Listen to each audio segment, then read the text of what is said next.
ଓମ୍ ଶାନ୍ତି 18/4/25 ପ୍ରାତଃ ମୁରଲି।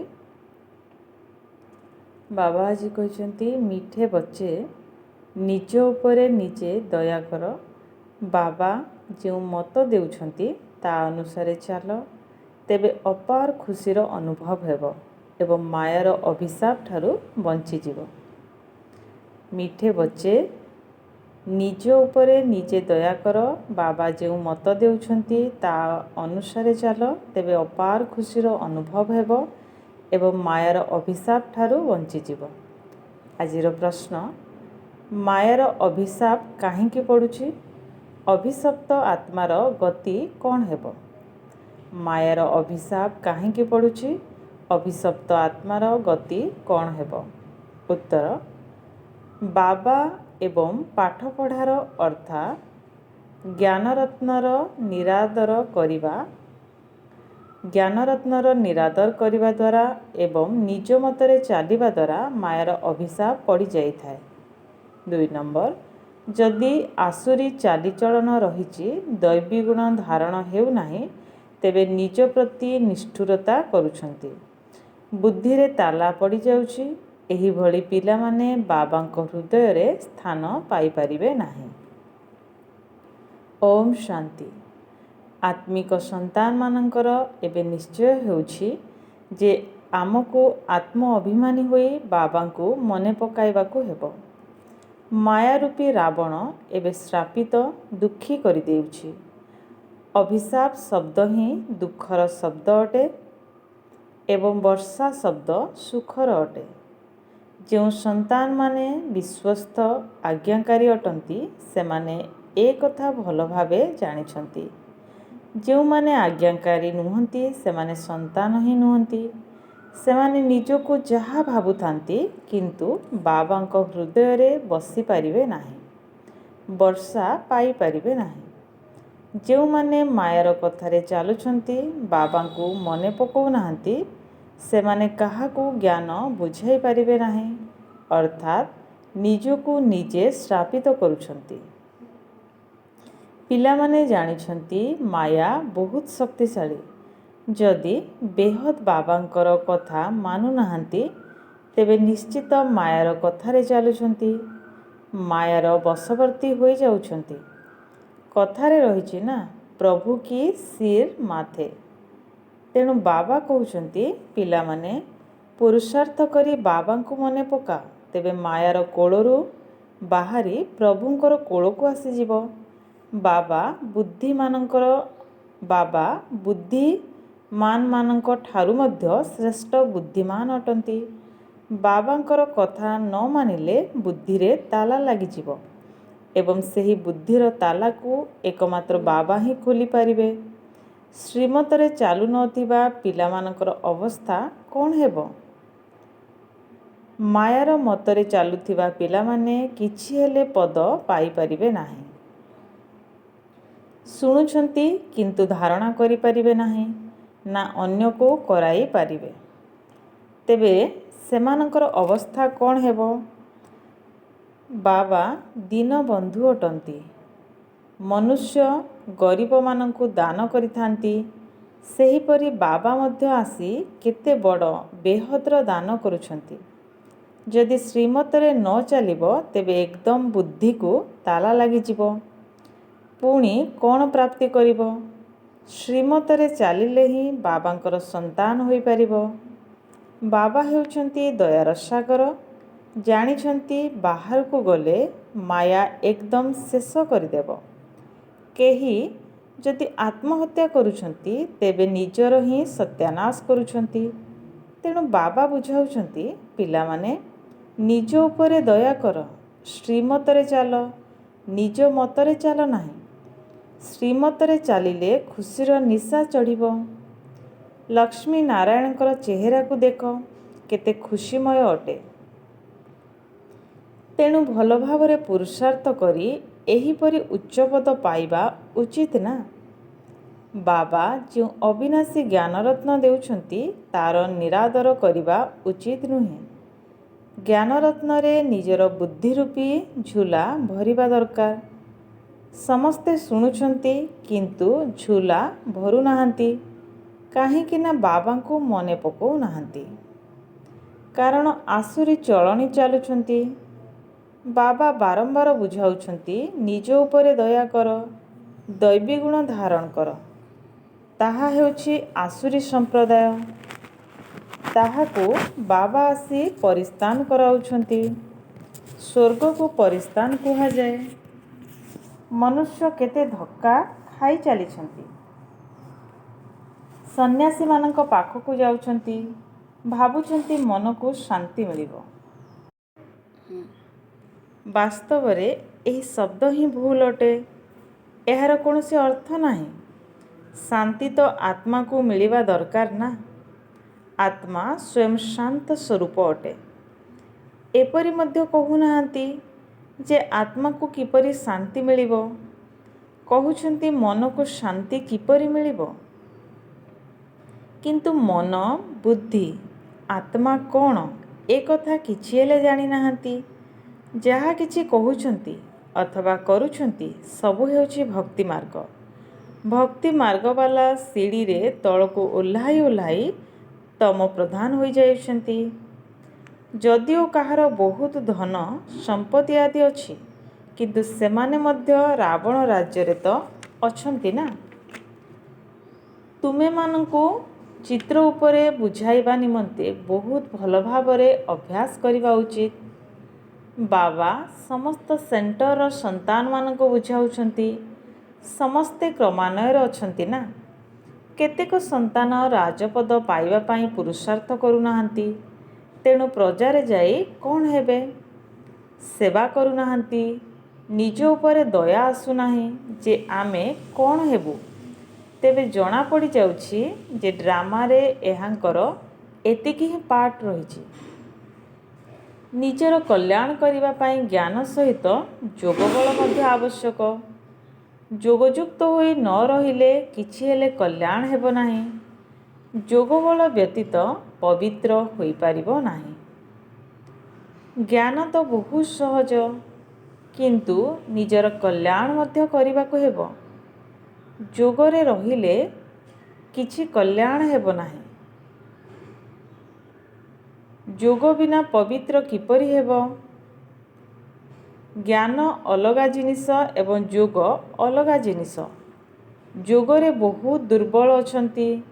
ଯୋଗ କରିବାର ବୁଦ୍ଧି ମଧ୍ୟ ଆସୁନାହିଁ। ତେବେ ଯୋଗ ବିନା ବିକର୍ମ କିପରି ବିନାଶ ହେବ? ପୁଣି ବହୁତ ଦଣ୍ଡ ଭୋଗିବାକୁ ହେବ ଏବଂ ପଶ୍ଚାତାପ କରିବାକୁ ପଡ଼ିବ। ଦୁନିଆରେ ସ୍ଥୂଳ ରୋଜଗାର ନ କରିଲେ କେହି ଦଣ୍ଡ ମଧ୍ୟ ପାଇ ନଥାନ୍ତି। କିନ୍ତୁ ବର୍ତ୍ତମାନ ତ ପାପର ବୋଝ ମୁଣ୍ଡ ଉପରେ ରହିଛି। ଏହାର ଦଣ୍ଡ ବହୁତ ଦଣ୍ଡ ଭୋଗ କରିବାକୁ ହେବ। ବାବାଙ୍କର ସନ୍ତାନ ହୋଇ ବେନିୟମ ଚଳଣି ହେଲେ ବହୁତ ଦଣ୍ଡ ମିଳିବ। ବାବା କହୁଛନ୍ତି, ନିଜ ଉପରେ ଦୟା କର, ଯୋଗଯୁକ୍ତ ହୋଇ ରୁହ, ନଚେତ୍ ଅଯଥାରେ ନିଜର ହିଁ କ୍ଷତି କରୁଛ। ଯଦି କେହି ବହୁତ ଉଚ୍ଚରୁ ପଡ଼ିଗଲେ ଏବଂ ତାଙ୍କର ମୃତ୍ୟୁ ନ ହେଲା, ତେବେ ଡାକ୍ତରଖାନାରେ ପଡ଼ି ରହି ଚିତ୍କାର କରିଥାନ୍ତି, ଅଯଥାରେ ନିଜକୁ ଧକ୍କା ଦେଲି, ମରିଲି ନାହିଁ, ବାକି କେଉଁ କାମରେ ରହିଲି। ଏଠାରେ ମଧ୍ୟ ସେହିପରି ହେଉଛି। ବହୁତ ଉଚ୍ଚରୁ ଚଢ଼ିବାକୁ ହେବ, କିନ୍ତୁ ଶ୍ରୀମତରେ ନ ଚାଲିଲେ ପୁଣି ତଳକୁ ପଡ଼ିଯାଆନ୍ତି। ଆଗକୁ ଗଲେ ସମସ୍ତେ ନିଜ ନିଜର ପଦକୁ ଦେଖିପାରିବେ ଯେ ଆମେ କେଉଁ ପଦ ପାଇବୁ। ଯିଏ ସେବାଯୋଗ୍ୟ ଆଜ୍ଞାକାରୀ ହୋଇଥିବେ, ସେମାନେ ହିଁ ଉଚ୍ଚ ପଦ ପାଇବେ, ନଚେତ୍ ଯାଇ ଦାସଦାସୀ ହେବେ। ପୁଣି ବହୁତ କଡ଼ା ଦଣ୍ଡ ମିଳିବ।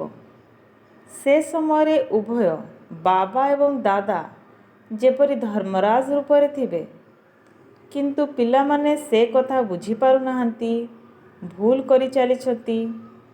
ତେବେ ଦଣ୍ଡ ମଧ୍ୟ ସେଇଠାରେ ହିଁ ଭୋଗ କରିବାକୁ ପଡ଼ିବ ନା। ଯିଏ ଯେତେ ସେବା କରିବେ ତାଙ୍କର ଶୋଭା ବଢ଼ିବ, ନଚେତ୍ କୌଣସି କାମର ଯୋଗ୍ୟ ହେବେ ନାହିଁ। ବାବା କହୁଛନ୍ତି, ଅନ୍ୟର କଲ୍ୟାଣ ନ କରିପାରିଲେ ନିଜର ତ କଲ୍ୟାଣ କର। ବନ୍ଧନଯୁକ୍ତ ମାତାମାନେ ମଧ୍ୟ ନିଜର କଲ୍ୟାଣ କରୁଛନ୍ତି। ବାବା ତଥାପି ପିଲାମାନଙ୍କୁ କହୁଛନ୍ତି, ଖବରଦାର ରୁହ। ନାମ ରୂପରେ ବାନ୍ଧି ହୋଇଗଲେ ମାୟା ବହୁତ ଧୋକା ଦେଇଥାଏ। କହୁଛନ୍ତି, ବାବା ଅମୁକକୁ ଦେଖିଲେ ମୋର ଖରାପ ସଂକଳ୍ପ ଚାଲୁଛି। ବାବା ବୁଝାଉଛନ୍ତି, କର୍ମେନ୍ଦ୍ରିୟ ଦ୍ୱାରା କେବେ ହେଲେ ଖରାପ କାମ କର ନାହିଁ। କୌଣସି ଖରାପ ଲୋକ ଯାହାର ଚଳଣି ଠିକ୍ ନଥିବ ତାଙ୍କୁ ସେଣ୍ଟରକୁ ଆସିବାକୁ ଦିଅ ନାହିଁ। ସ୍କୁଲରେ କେହି ଚଳଣି ଖରାପ କଲେ ବହୁତ ମାଡ଼ ଖାଇଥାନ୍ତି। ଶିକ୍ଷକ ସମସ୍ତଙ୍କ ଆଗରେ କହିଥାନ୍ତି, ଇଏ ଏପରି ଖରାପ କାମ କରିଛନ୍ତି, ସେଥିପାଇଁ ତାଙ୍କୁ ସ୍କୁଲରୁ ବାହାର କରାଯାଉଛି। ତୁମ ସେଣ୍ଟରକୁ ମଧ୍ୟ ଏପରି ଖରାପ ଦୃଷ୍ଟିବାଲା ଆସୁଛନ୍ତି, ତେଣୁ ତାଙ୍କୁ ବାହାର କରିଦେବା ଉଚିତ। ବାବା କହୁଛନ୍ତି, କେବେ କୁଦୃଷ୍ଟି ରଖିବା ଉଚିତ ନୁହେଁ। ସେବା କରୁନାହାନ୍ତି, ବାବାଙ୍କୁ ସ୍ମରଣ କରୁନାହାନ୍ତି, ତେବେ ନିଶ୍ଚିତ କିଛି ନା କିଛି ଖରାପ ଗୁଣ ରହିଛି। ଯିଏ ଭଲ ସେବା କରିଥାନ୍ତି ତାଙ୍କର ସୁନାମ ମଧ୍ୟ ହୋଇଥାଏ। ଟିକିଏ ବି ସଂକଳ୍ପ ଆସିଲା, କୁଦୃଷ୍ଟି ଗଲା, ତେବେ ବୁଝିଯିବା ଦରକାର ଯେ ମାୟାର ଆକ୍ରମଣ ହେଉଛି। ସେସବୁ ଏକଦମ ଛାଡ଼ିଦେବା ଉଚିତ, ନଚେତ୍ ତାହା ବୃଦ୍ଧି ହୋଇ ନିଜର ବହୁତ କ୍ଷତି କରିଦେବ। ବାବାଙ୍କୁ ମନେ ପକାଇଲେ ସେଥିରୁ ବଞ୍ଚିଯିବ। ବାବା ସମସ୍ତ ସନ୍ତାନଙ୍କୁ ସାବଧାନ କରୁଛନ୍ତି, ଖବରଦାର ରୁହ।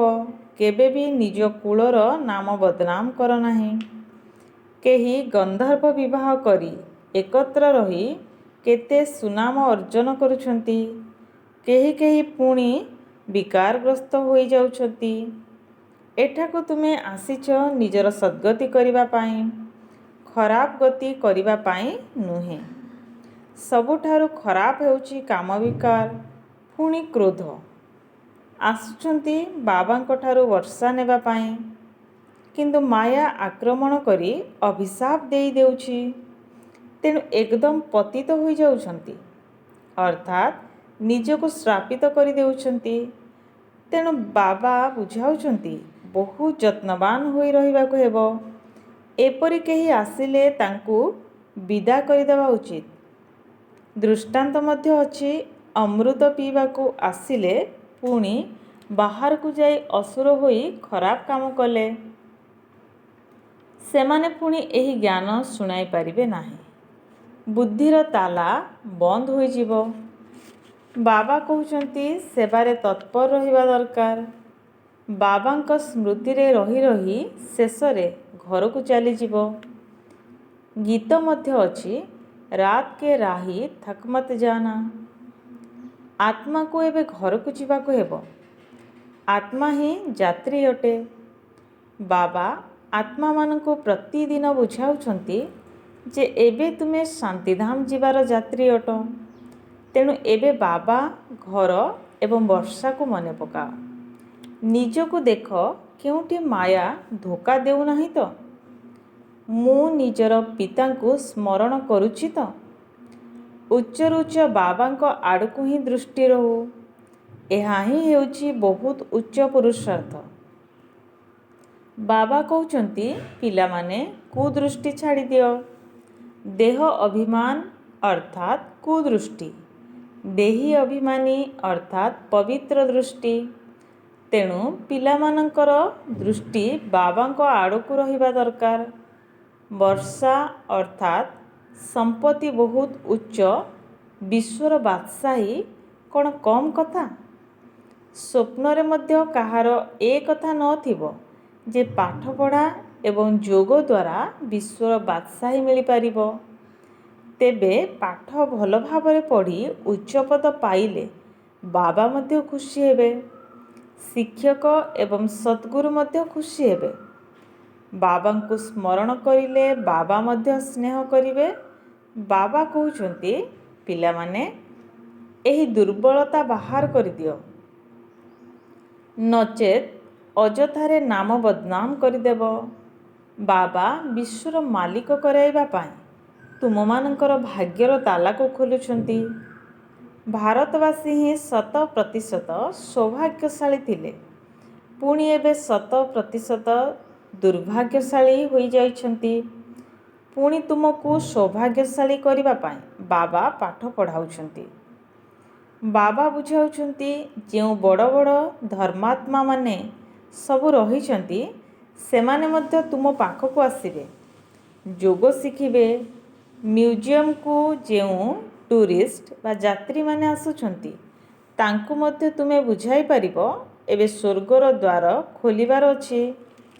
କଳ୍ପବୃକ୍ଷ ଉପରେ ମଧ୍ୟ ବୁଝାଅ, ଦେଖ ତୁମେ ଅମୁକ ସମୟରେ ଆସିଛ। ଭାରତବାସୀମାନଙ୍କର ପାଠ ଅମୁକ ସମୟରେ ରହିଛି। ତୁମେ ଏହି ଜ୍ଞାନ ଶୁଣୁଛ। ପୁଣି ନିଜ ଦେଶରେ ଯାଇ ବତାଅ ଯେ ବାବାଙ୍କୁ ସ୍ମରଣ କରିଲେ ତମ ପ୍ରଧାନରୁ ଶତପ୍ରଧାନ ହୋଇଯିବ। ସେମାନେ ମଧ୍ୟ ଯୋଗର ଇଚ୍ଛା ରଖୁଛନ୍ତି। ହଠଯୋଗୀ ସନ୍ନ୍ୟାସୀମାନେ ତ ତାଙ୍କୁ ଯୋଗ ଶିଖାଇ ପାରିବେ ନାହିଁ। ତୁମର ମିଶନ ବା ସଂସ୍ଥା ମଧ୍ୟ ବାହାର ଦେଶକୁ ଯିବ। ତେଣୁ ବୁଝାଇବା ପାଇଁ ବହୁତ ଯୁକ୍ତି ଆବଶ୍ୟକ। ବଡ଼ ବଡ଼ ଧର୍ମାତ୍ମାମାନଙ୍କୁ ଆସିବାକୁ ହିଁ ପଡ଼ିବ। ତୁମ ପାଖରୁ ଯଦି ଜଣେ ବି ଭଲ ଭାବରେ ଏହି ଜ୍ଞାନ ନେବ ତେବେ ଜଣଙ୍କଠାରୁ କେତେ ଢେର ବୁଝିବେ। ଜଣଙ୍କର ବୁଦ୍ଧିରେ ଆସିଗଲେ ପୁଣି ଖବରକାଗଜରେ ମଧ୍ୟ ବାହାର କରିବେ। ଏହା ମଧ୍ୟ ଡ୍ରାମାରେ ନିର୍ଦ୍ଧାର୍ଯ୍ୟ ଅଛି। ନଚେତ୍ ବାବାଙ୍କୁ ସ୍ମରଣ କରିବା କିପରି ଶିଖିବେ? ବାବାଙ୍କର ସନ୍ଦେଶ ସମସ୍ତଙ୍କୁ ମିଳିବ। କେହି ନା କେହି ବାହାରିବେ। ମ୍ୟୁଜିୟମକୁ ବହୁତ ପୁରୁଣା ଜିନିଷ ଦେଖିବାକୁ ଯାଇଥାନ୍ତି। ଏଠାକୁ ପୁଣି ତୁମର ପୁରୁଣା ଜ୍ଞାନ ଶୁଣିବାକୁ ଢେର ଆସିବେ। ତାଙ୍କ ମଧ୍ୟରେ କେହି ଭଲ ଭାବରେ ବୁଝିଯିବେ। ଏହିଠାରୁ ହିଁ ଦୃଷ୍ଟି ମିଳିବ ଅଥବା ମିଶନ ବାହାରକୁ ଯିବ। ତୁମେମାନେ କହିବ ଯେ ବାବାଙ୍କୁ ସ୍ମରଣ କରିଲେ ନିଜ ଧର୍ମରେ ଉଚ୍ଚ ପଦ ପାଇବ। ପୁନର୍ଜନ୍ମ ନେଇ ନେଇ ସମସ୍ତେ ତଳକୁ ଆସିଯାଉଛନ୍ତି। ତଳକୁ ଓହ୍ଲାଇବା ଅର୍ଥ ତମ ପ୍ରଧାନ ହେବା। ପୋପ୍ ଆଦି ଏପରି କହିପାରିବେ ନାହିଁ ଯେ ବାବାଙ୍କୁ ମନେ ପକାଅ। ସେମାନେ ବାବାଙ୍କୁ ଜାଣି ହିଁ ନାହାନ୍ତି। ତୁମ ପାଖରେ ବହୁତ ଭଲ ଜ୍ଞାନ ଅଛି। ସୁନ୍ଦର ଚିତ୍ର ମଧ୍ୟ ତିଆରି ହେଉଛି। ସୁନ୍ଦର ଜିନିଷ ଥିଲେ ମ୍ୟୁଜିୟମ ଆହୁରି ସୁନ୍ଦର ଲାଗିବ। ବହୁତ ଦେଖିବା ପାଇଁ ଆସିବେ। ଯେତେ ବଡ଼ ଚିତ୍ର ହେବ ସେତେ ଭଲ ଭାବରେ ବୁଝାଇ ପାରିବ। ବୁଝାଇବା ପାଇଁ ସଉକ ରହିବା ଦରକାର। ମୁଁ ଏପରି ବୁଝାଇବି। ସର୍ବଦା ତୁମ ବୁଦ୍ଧିରେ ରହୁ ଯେ ଆମେ ବ୍ରାହ୍ମଣ ହୋଇଛୁ, ତେଣୁ ଯେତେ ସେବା କରିବୁ ସେତେ ବହୁତ ମାନ ରହିବ। ଏଠାରେ ମାନ ରହିଲେ ସେଠାରେ ମଧ୍ୟ ରହିବ। ତୁମେ ପୂଜ୍ୟ ହେବ। ଏହି ଈଶ୍ୱରୀୟ ଜ୍ଞାନକୁ ଧାରଣ କରିବାକୁ ହେବ। ବାବା କହୁଛନ୍ତି ସେବାରେ ତୁମେ ତତ୍ପର ହୁଅ। ବାବା ଯେଉଁ ସ୍ଥାନକୁ ସେବା ପାଇଁ ପଠାଇଲେ ସେଥିରେ କଲ୍ୟାଣ ରହିଛି। ସାରା ଦିନ ବୁଦ୍ଧିରେ ସେବାର ଖ୍ୟାଲ ଚାଲିବା ଦରକାର।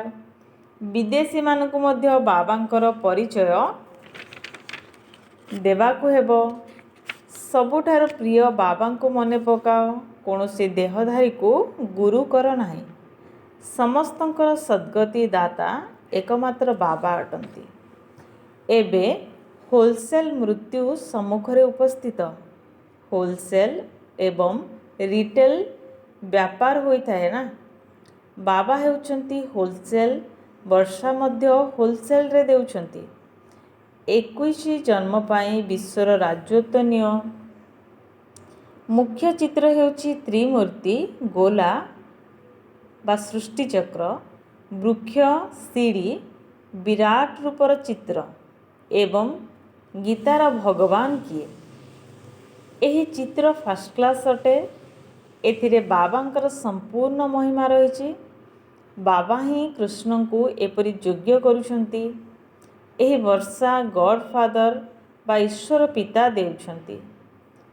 କଳିଯୁଗରେ ଏତେ ଢେର ମନୁଷ୍ୟ ଅଛନ୍ତି, ସତ୍ୟଯୁଗରେ ଅଳ୍ପ ରହିବେ। ଏହି ଅଦଳ ବଦଳ କିଏ କରିଲା? ଏ କଥା ଟିକିଏ ହେଲେ କେହି ଜାଣିନାହାନ୍ତି। ଟୁରିଷ୍ଟମାନେ ବଡ଼ ବଡ଼ ସହରକୁ ଯାଇଥାନ୍ତି। ସେମାନେ ମଧ୍ୟ ଆସି ବାବାଙ୍କର ପରିଚୟ ପାଇବେ। ତୁମକୁ ସେବାର ବହୁତ ପଏଣ୍ଟସ୍ ମଧ୍ୟ ମିଳୁଛି।